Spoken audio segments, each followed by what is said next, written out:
Hello friends, this is NCERT solved example number 1 of thermal properties. Question is, show that the coefficient of area expansion delta A by A divided by delta T of a rectangular sheet of solid is twice of its linear expansivity alpha L. तो हमें क्या show करना है कि ये जो term है area expansion का कोफिशिएंट वो ट्वाइस होगा लीनियर एक्सपेंसिविटी के। और हमें क्या गिवन है, एक रेक्टेंगुलर शीट है, तो इसको मैं लेट कर रही हूँ जिसकी लेंथ है a and width is b। And in case of thermal properties, जैसे हम सॉलिड के केस में लेंथ में कुछ चेंज दिखाते थे दैट इज डेल्टा एल, वो किसकी वजह से होता था, due to some load attach to it. लेकिन इस केस में हम करेंगे कि किसी लेंथ में चेंज कैसे आएगा अगर उस लेंथ का हम टेम्परेचर इंक्रीज़ कर देंगे। मान लो कि तुम्हारे पास एक रोड है, इसका at room temperature 27 degree Celsius पे इसकी लेंथ है एल, और जैसे ही मैंने टेम्परेचर को इंक्रीज़ करना शुरू किया, मान लो मैं इसको 50 डिग्री तक ले गई, तो क्या होगा, इस लेंथ में कुछ चेंज आएगा डेल्टा एल का, जिसको हम डिफाइन करते हैं delta L by L. In case of solids इसको हम बोलते थे स्ट्रेन, लेकिन इस केस में हम लिखेंगे ये डायरेक्टली प्रोपोर्शनल होगा चेंज इन टेम्परेचर, और प्रोपोर्शनैलिटी का साइन हटा के कांस्टेंट आ जाएगा, that is constant of linear expansivity into delta L. Same वही मेथड है जैसे हमने सॉलिड्स में किया था। नाउ हमने क्या शो करना है, we need to show that delta A by A with temperature equal होगा twice of linear expansivity, that is twice of alpha L, where alpha L किसके इक्वल होगा, is equal to delta L by L, that is change in length with change in temperature। तो इसको हम यहाँ side पे लिख लेंगे, alpha L is delta L by L divided by delta T। तो इस इक्वेशन को हमने प्रूव करना है। अब ये हमें गिवन है एक रेक्टेंगल जिसका एरिया है a, क्योंकि डेल्टा a बाय a हमने कैलकुलेट करना है, तो फर्स्ट स्टेप रहेगा हम कैलकुलेट करेंगे delta a by a, where a is the original area. तो ये हमारी शीट है, then a will be area length into breadth, that is a into b। तो ये हमने एरिया कैलकुलेट कर लिया। अब कैलकुलेट करना है डेल्टा a। तो डेल्टा a क्या होगा, change in area of this rectangular sheet. मान लो इसका टेम्परेचर अगर मैं इंक्रीज़ करूँ तो इस रेक्टेंगल की ये जो साइड है इसमें कुछ चेंज आएगा, तो मैंने लेट कर लिया, इसकी लेंथ में चेंज आया डेल्टा a का। ऐसे ही सेम विड्थ में भी कुछ चेंज आएगा, जैसे टेम्परेचर को हम चेंज करेंगे, जिसको हम लेट कर लेते हैं डेल्टा b।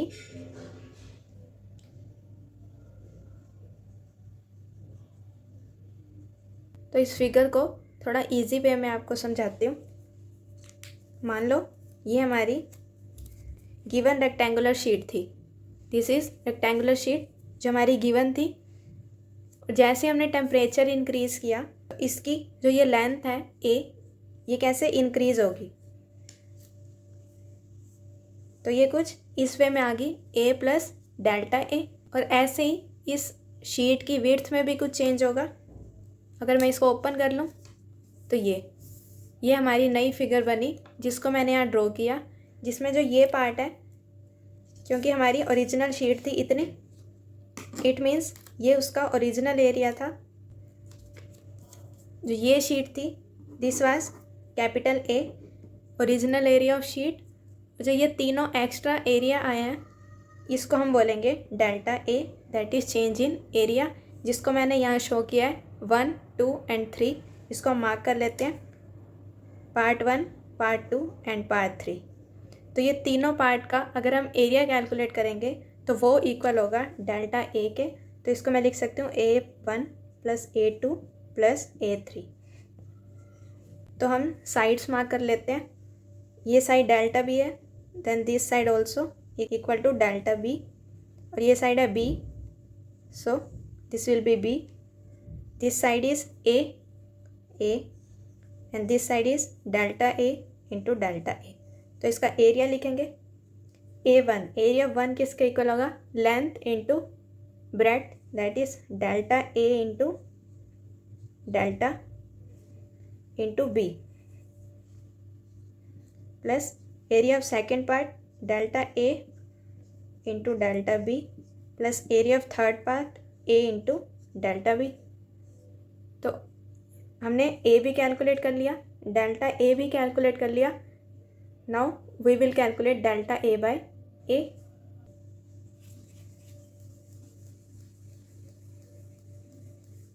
तो हम लिखेंगे डेल्टा ए बाय ए किसके इक्वल आएगा, डेल्टा ए हमने कैलकुलेट किया था two B plus delta A into delta B plus A into delta B divide by area क्या था, ए इंटू बी।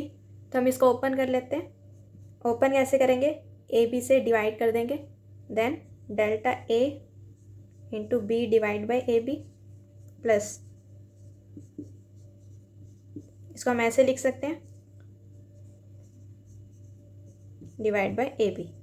हमने तीनों टर्म्स को डिवाइड कर दिया ए बी से। अब जो कैंसिल होता है हम उसको कैंसिल कर लेंगे। मैं आपको थोड़े इजी वे में इस क्वेश्चन को सॉल्व करना दिखाऊंगी, तो ये स्टेप आप याद रखना। बी से बी कैंसिल एंड यहाँ ए से ए कैंसिल, तो क्या आ गया, delta A by A plus delta B by B, plus इसको क्या मैं लिख सकती हूँ, delta A divide by A into delta B divide by B. तो ये हमने कैलकुलेट कर लिया डेल्टा ए बाय ए। अब ये क्वेश्चन है एक प्रूफ वाला क्वेश्चन। तो इस क्वेश्चन में हमें जो जो स्टेप आते हैं हम उसमें वैल्यूज़ पुट करते रहेंगे और अपने आप हम इस इक्वेशन में पहुंच जाएंगे। अब यहाँ देखो नेक्स्ट स्टेप हम क्या करें, तो इस इक्वेशन को ध्यान से देखो।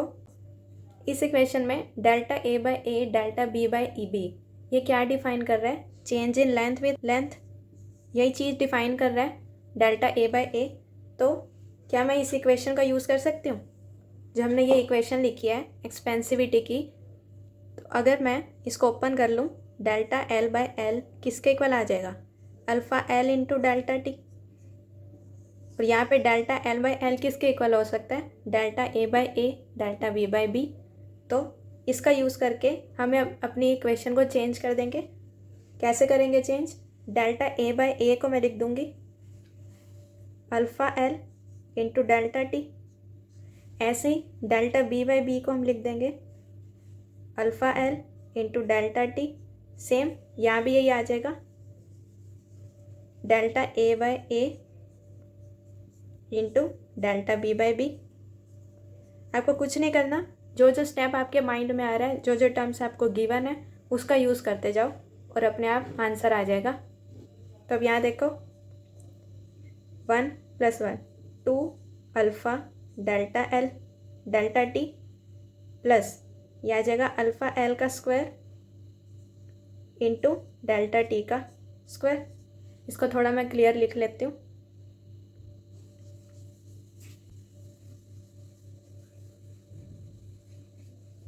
तो हमने कहाँ तक लिख लिया, डेल्टा ए बाय ए किसके इक्वल आ गया, 2 alpha L delta L plus alpha L square into delta T का whole square.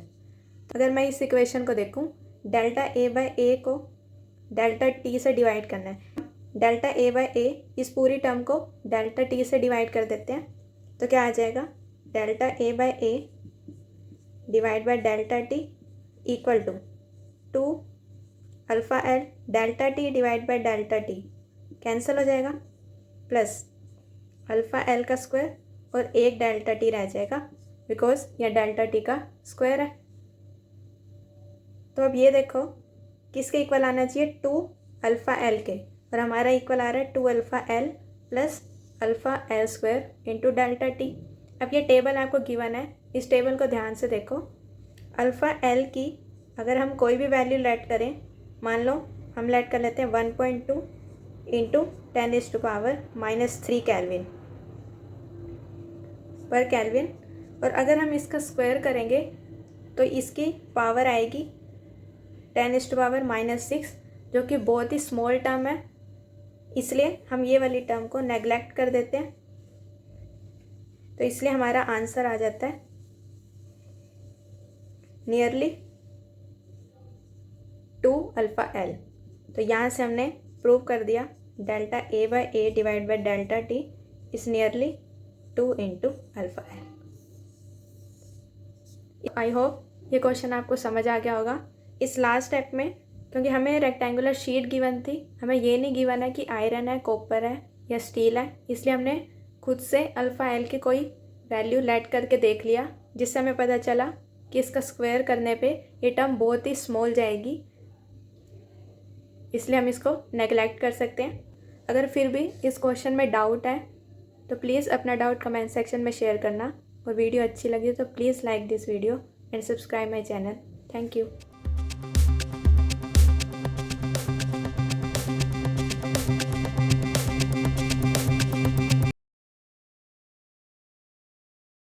Question is, a blacksmith fixes iron ring on the rim of the wooden wheel of a horse cart।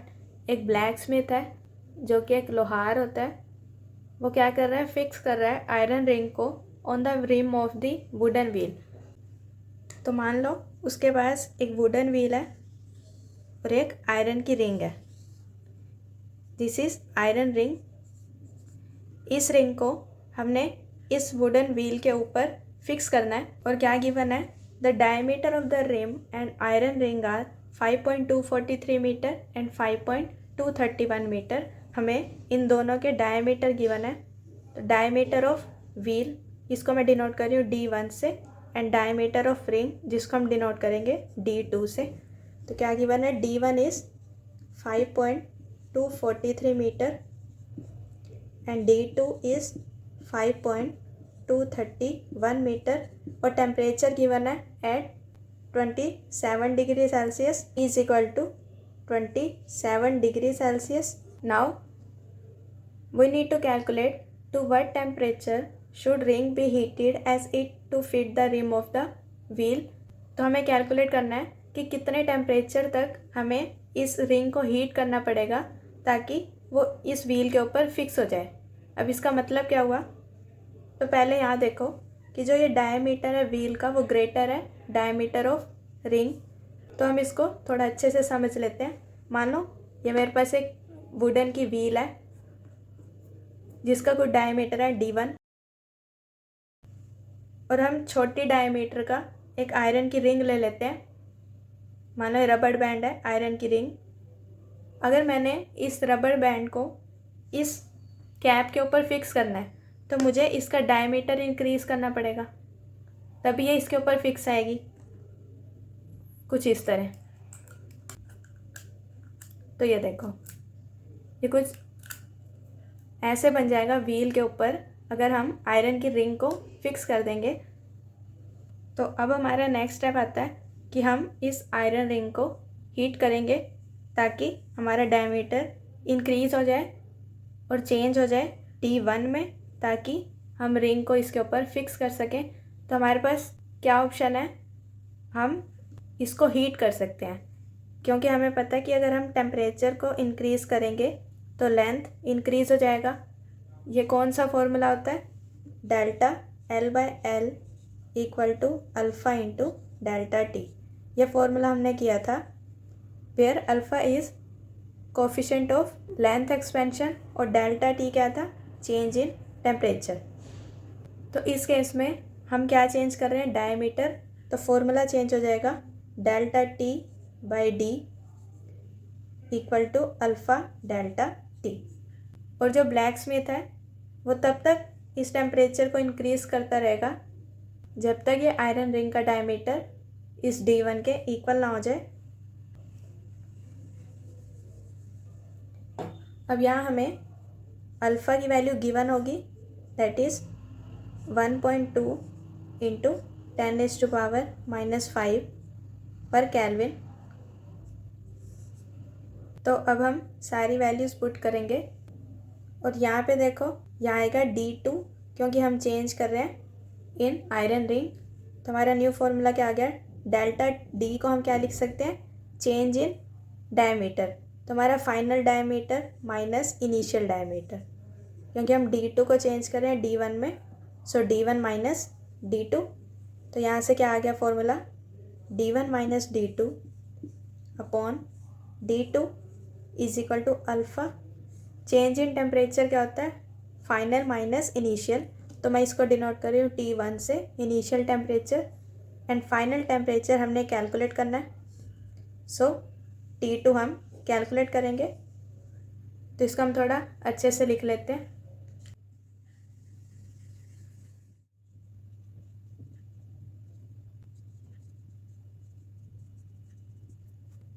तो यहाँ तक हमने calculate किया था। अब values put करेंगे D1 minus D2। तो क्या आएगा, D1 माइनस D2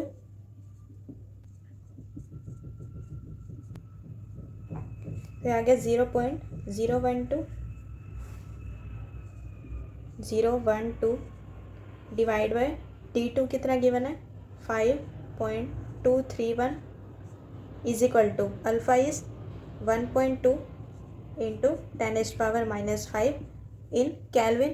तो हम टेम्परेचर की भी यूनिट को कैलविन में चेंज करेंगे। तो T1 किसके इक्वल आ जाएगा, कैलविन में चेंज करने के लिए 273 ऐड कर देंगे।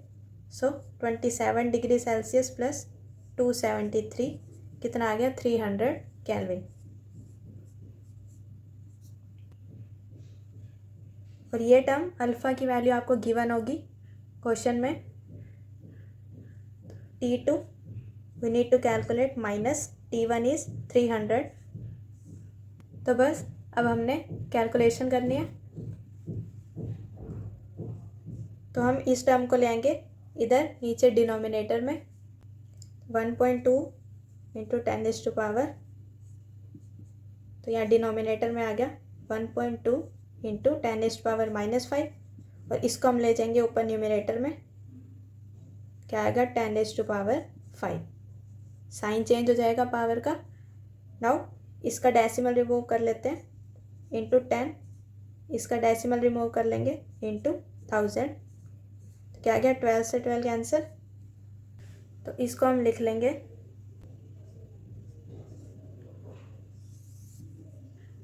T2 माइनस 300 किसके इक्वल आ गया 10⁻5 इंटू 10 डिवाइड बाय 5.231। तो हम इसको ले लेते हैं 5.23, हम 1 को नेगलेक्ट कर सकते हैं, डिवाइड बाय 1000 और यहाँ से 10⁻3 तो यहाँ आ गया 10⁻2 और क्या कर सकते हैं डेसिमल रिमूव किया इंटू 100। तो यहाँ से आ गया T2 minus 300 equal to 1000 divide by 523 into 10⁻2। तो अब इसको डिवाइड कर लेंगे 1000 को 523 से, क्या आएगा 1000 डिवाइड बाय 523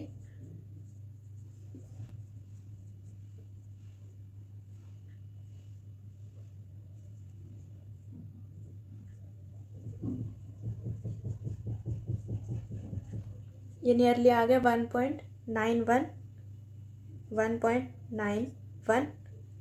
मल्टीप्लाई 100 तो किसके इक्वल आ गया नियरली 191 और T2 will be 191 plus 300 is equal to, इसको थोड़ा क्लियरली लिख लेते हैं, T2 माइनस 300 इक्वल टू 191। तो T2 क्या आ गया 191 प्लस 300, जहाँ से आ गया 491 कैलविन। हमें क्वेश्चन में ऐसा कुछ नहीं गिवन कि हमें सेल्सियस में लिखना है या कैलविन में लिखना है, तो हम दोनों में लिख के दिखा देंगे आंसर में। सो इसको कैलविन को सेल्सियस में करने के लिए माइनस करेंगे 273 से, -273 ये किसके इक्वल आ गया, 218 डिग्री सेल्सियस। तो हमारा आंसर क्या आ गया,